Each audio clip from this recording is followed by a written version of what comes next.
जय हिंद भाइयों। मैं आप लोगों के सामने मैट्रिक का बिहार बोर्ड का परीक्षा का चैप्टर लेकर आया हूं, जो आप लोगों में लड़कों में बना रहता है कि डर का माहौल कि मैथ में सर हमको कुछ समझ में आता ही नहीं है। तो आप लोगों के सामने एक अच्छी तरह से दिखाने वाला हूं बना कर कि परीक्षा में कैसे हम बनाते हैं। जैसे आप लोगों को डरने की कोई बात नहीं है, मैथ में डरना नहीं चाहिए, डट कर सामना करना चाहिए। आइए अब बताते हैं हम कि एक पासे में संख्या कितनी होती है। तो 1.2.3.4.5.6 एक पासे की कुल संख्या कितना होती है 6।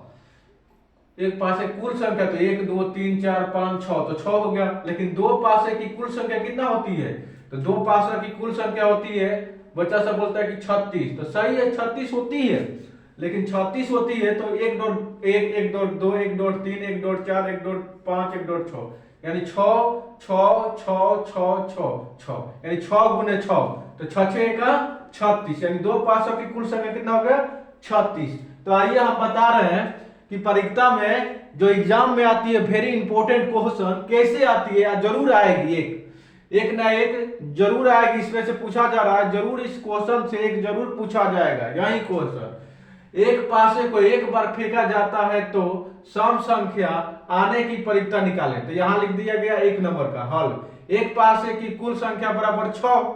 एक पासे की कुल संख्या कितना होती है बराबर 6, लेकिन घटना ई के अनुकूल परिणामों की संख्या, यानी पूछा जा रहा है कि सम संख्या आने की परीक्षा। तो सम संख्या, तो सम क्या हो जाएंगे 2 4 6, तो संख्या कितनी हो गई 3 हो गई। तो संख्या हमारा 3 हो गया, तो यहां संख्या लिख दिए 3, यानी घटना ई के अनुकूल परिणामों की संख्या, घटना ई के अनुकूल परिणामों की संख्या 3। यानी जो पूछा जाता है ना वो घटना में आ जाता है, जो पूछा जाता है यानी अनुकूल परिणामों की संख्या, और जो है कुल संभव परिणामों की कुल संख्या नीचे होती है। अनुकूल जो पूछा जा रहा है, तो पूछा क्या जा रहा है कि सम संख्या आने की परीक्षा। तो जो पूछा जाता है क्वेश्चन वो अनुकूल हुआ, यानी हमारा अनुकूल परिणाम की संख्या सम यानी 3 आया। तो लिखेंगे यहां इसे लिख सकते हैं कि सम संख्या की परीक्षा इक्वल, लिखेंगे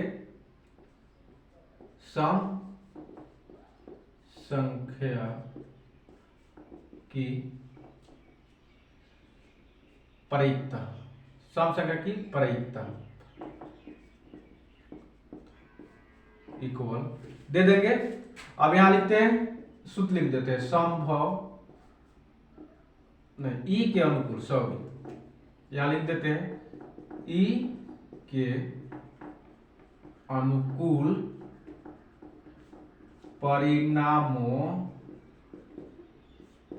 की संख्या बटा संभव परिणामों की कुल संख्या।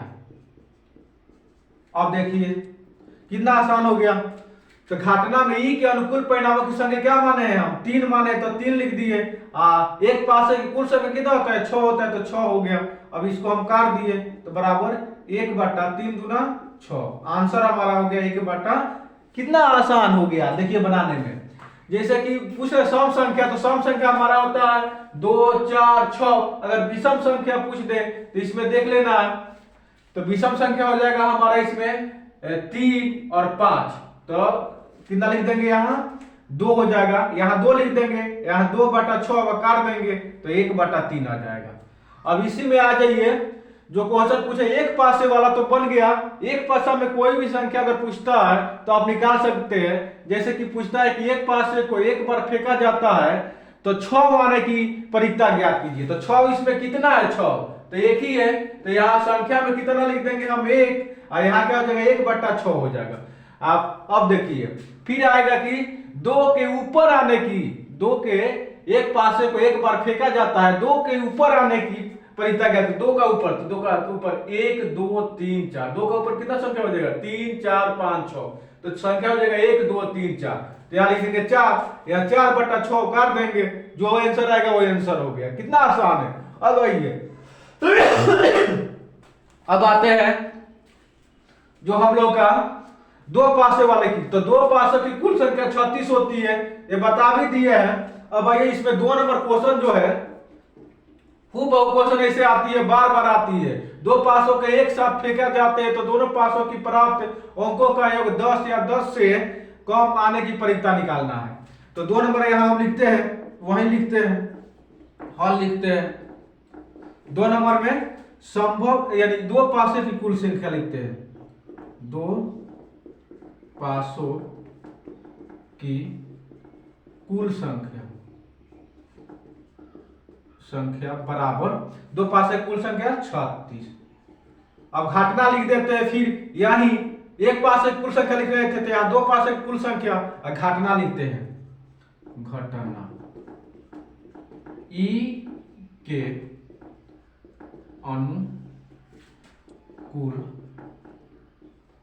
अनुकूल परिणामों की संख्या बराबर ई के अनुकूल परिणामों की संख्या। तो पूछ क्या रहा है इसमें देखिए, दो पासों को प्राप्त अंकों का योग 10 या 10 से कम, यानी दोनों पासों में 10 या 10 से कम जोड़ने पर, यानी कह रहा है योग कह रहा है यानी जोड़ने पर। तो देखिए इसमें तो हम जोड़ देंगे, एक एक तो 2 ही हो जाएगा, तो सब 10 से कम ही आएगा। 6 व 1 7, ये भी 6 2 8, 5 2 7, ये सब 10 से कम आएगा। 6 व 4 10, तो ये भी सब कम आ जाएंगे। 6 1 7, ये तो कम आते जाएंगे। 6 व 8, ये भी कम आएंगे, 10 से कम आते जाएंगे जोड़ेंगे तो। और 6 व 4 10, ये भी नीचे सब 10 का नीचे ही है। और 6 5 11, ये अधिक हो जा रहा है, ये अधिक हो जा रहा है, तो इसको हटा देते हैं हम। और फिर 5 5 10, ये तो 10 आ जा रहा है तो इसको रखेंगे। और फिर ये 6 5 11, इसको हटा देते हैं। फिर 6 6 12, इसको हटा देते हैं। तो 1 2 3, तो हमारा कितना इसमें संख्या है, तो 36 है। तो 36 में से हम कितना हटा देंगे, तो 33 हटा देंगे। तो हमें अनुकूल 3 हटा देंगे, 1 2 3 सॉरी, तो 3 हटा देंगे तो कितना बच गया हमारा, 33 बच गया। कितना बच गया, तो 33 हमारा बच गया। तो हमारा घटना कितना हो गया, घटना ई के अनुकूल परिणामों की संख्या बराबर 33। असंभव परिणाम यानी दो पासों की कुल संख्या कितना होती है, 36, लिख दिया 36। अब पूछ रहा है क्या, अब देखिए क्या पूछ रहा है। अब पूछ रहा है कि 10 अंकों का योग 10 या 10 से कम होने की परीक्षा। अंकों का योग लिखेंगे यहां, अंकों का योग 10 या 10 से कम आने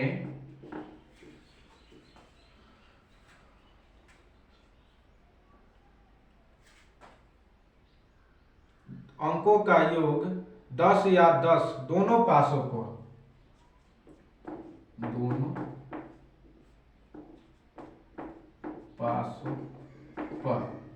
दोनों पासों पर अंकों का योग 10 या 10 से कम आने की परीक्षा, प्राप्त कर लिख देते परीक्षा बराबर। तो हमारा क्या है, सूत्र क्या होता है, सूत्र यही लिख दीजिए जो ये सब संख्या पूछ रहा था। तो यहाँ दो पासों पर अंकों का योग 10 या 10 से कम आने की परीक्षा बराबर, तो ये सूत्र यही लिखिए, ई के अनुकूल परिणामों की संख्या बटा संभव परिणामों की संख्या। अब आइए, अब देखिए क्या है इसमें, P into E के अनुकूल परिणामों की संख्या। तो आपको समझ में आया कि हमारा E के अनुकूल परिणामों की संख्या कितना है, 33। तो ऊपर ये E के अनुकूल परिणामों की संख्या, तो 33 हम लिख दिए। और संभव परिणामों की कुल संख्या, तो संभव परिणामों की कुल संख्या जो होती है, संभव परिणामों की कुल संख्या जो होती है, हम लिख दिए कितना, 36। तो हो गया हमारा आंसर ए। तो इसको हम कटा भी सकते हैं, कटेगा तो, और नहीं कटेगा तो छोड़ देंगे। जैसे 3 से कट जाएगा ये, तो 3 से कटेगा तो ये 11, आई हो गया 12, बराबर 11 बटा 12 आंसर हो गया हमारा।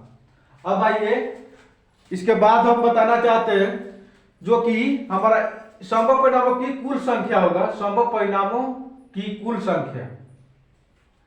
जैसे इसमें था P इंटू ई, इसमें ई के अनुकूल परिणामों की संख्या बटा संभव परिणामों की कुल संख्या, तो इसमें भी हो जाएगा संभव परिणामों की कुल संख्या, तो 33 बटा इतना।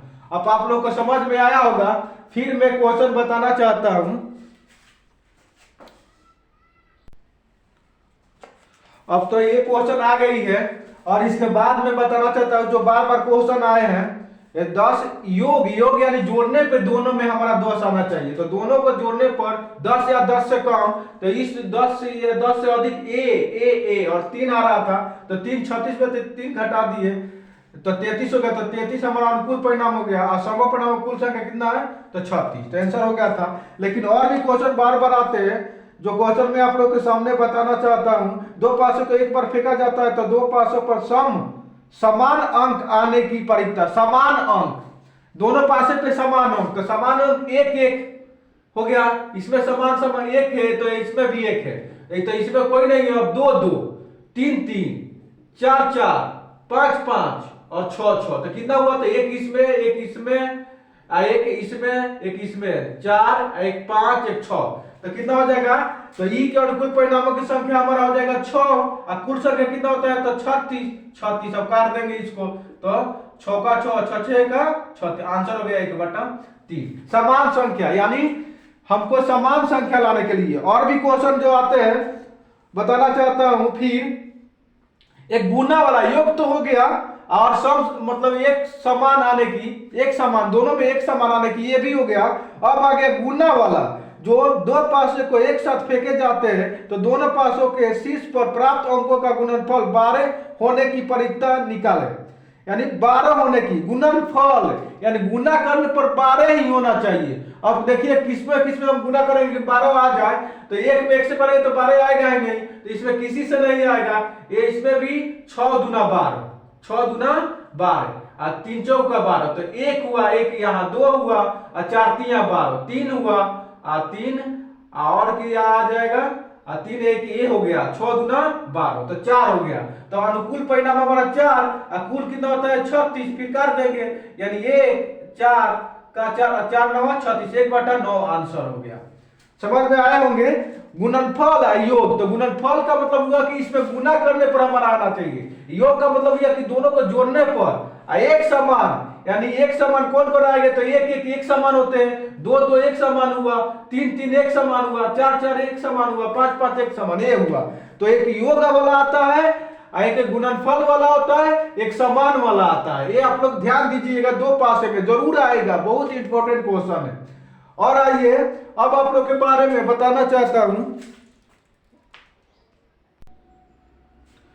अब आइए फिर मैं 3 नंबर क्वेश्चन बताना चाहिए, 1 और 2 नंबर क्वेश्चन आप लोग का हो गया, एक पासे वाला और 2 पासे वाला, आप लोग को बहुत अच्छा समझ में आया होगा। अब आइए 3 नंबर क्वेश्चन, जो एक थैले में 3 लाल और 5 काली गेंद, और उस गेंद को एक गेंद की दिशा निकाल ली जाती है, तो उसकी परीक्षा क्या होगी, जो गेंद लाल हो और लाल नहीं हो। तो इसमें हम यहाँ पे हल कर रहे हैं उसका, जो एक थैले मतलब थैले में गेंदों की संख्या, एक थैले में कुल गेंदों की संख्या, तो कुल कितना हुआ, एक है हमारा लाल है 5, लाल है 3 और काली है 5, तो 3 + 5 बराबर 8 हो गया, तो कुल हमारा 8 हो गया। लेकिन पूछ क्या रहा है, 1 नंबर में देखिए पूछ रहा है किसका परीक्षा लाल हो, तो लाल होने की परीक्षा, तो क्या पूछ रहा है, लाल होने की परीक्षा, तो लाल कितना है, लाल गेंद कितना है, तो अनुकूल परिणाम में हो जाएगा लाल, तो लाल गेंद, तो यहां लिखेंगे लाल गेंद होने की परीक्षा बराबर, लिखते हैं लाल गेंद होने की प्रायिकता बराबर, तो कुल संख्या होता है जो नीचे होता है, और जो पूछा जा रहा है लाल गेंद, तो लाल कितना है हमारा, तो लाल 3 है, तो 3/8 हो गया, तो हमारा आंसर कितना हो गया, 1 नंबर का था ये, 3 का 1 नंबर। और 3 का 2 नंबर पूछ रहा क्या, या लाल नहीं हो, तो लिखेंगे यहां पे 2 नंबर देखो, लाल नहीं होने की परिकता बराबर लाल नहीं होने की परिकता, तो लाल नहीं होने की, तो लाल नहीं होने की, तो लाल को हटा दीजिए, काली को रखिए, तो 5 अब बटा कुल 8, यानी कुल नीचे 8 रहेगा ही, लाल नहीं होने की परिकता। अब आइए इसमें और एक क्वेश्चन जो है वो बहुत इंपॉर्टेंट है, आप लोग बना लीजिएगा, जो मैं क्वेश्चन का नाम रख देना चाहता हूं, जैसे मैं दिया है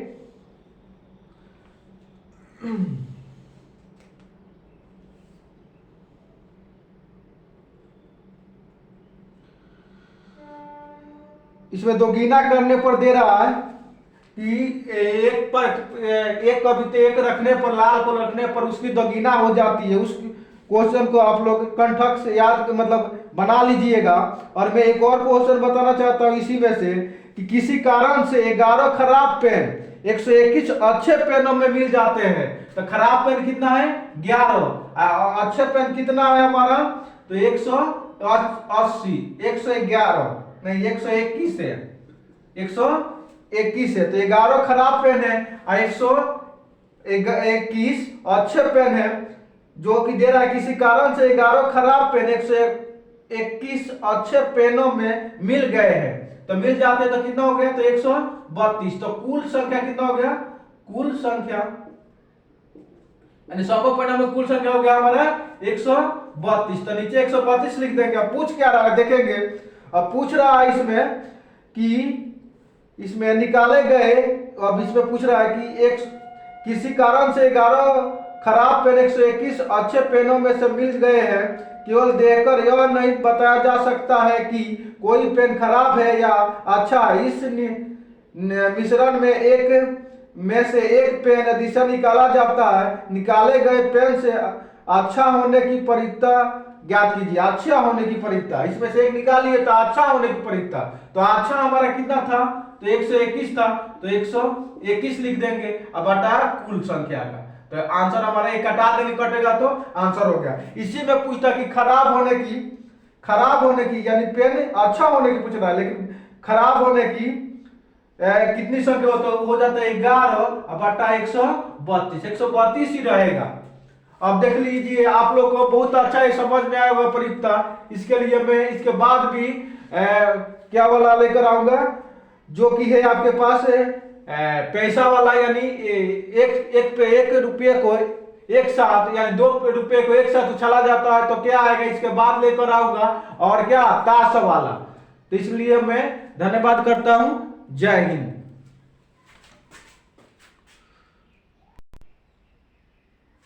अब देखिए अगर वैसे नहीं बनाना इसको, तो वैसे ऐसे भी बना सकते हैं, तो इसके पहले बनाए कि घटना हम मान सकते हैं कि घटना ई लाल होने की परिकता, मतलब घटना में मान सकते हैं कि घटना के अनुसार, यानी ई के अनुकूल परिणामों की संख्या, तो ई के अनुकूल परिणामों की संख्या 3 हो जाएंगे, और हमारा लाल होने की परिकता निकाल देते 3/8। ऐसे भी रखकर बना सकते हैं ये दोनों, ये भी बना सकते हैं ऐसे ही रखकर, इसमें कोई डिफरेंट नहीं है, क्वेश्चन वही रहेगा सूत्र, और क्वेश्चन आपको बदल देना है, केवल यहाँ दे रहा है लाल होने की, तो लाल होने की घटना ई हो, तो ई के अनुकूल परिणामों की, तो ई के अनुकूल परिणामों की संख्या हमारा क्या हो जाता है 3 हो जाता है, यहाँ पर भी तो 3 बटा कुल कितना है यहाँ, तो 8, तो 3/8 हो जाता है। ऐसे भी हम बना सकते हैं।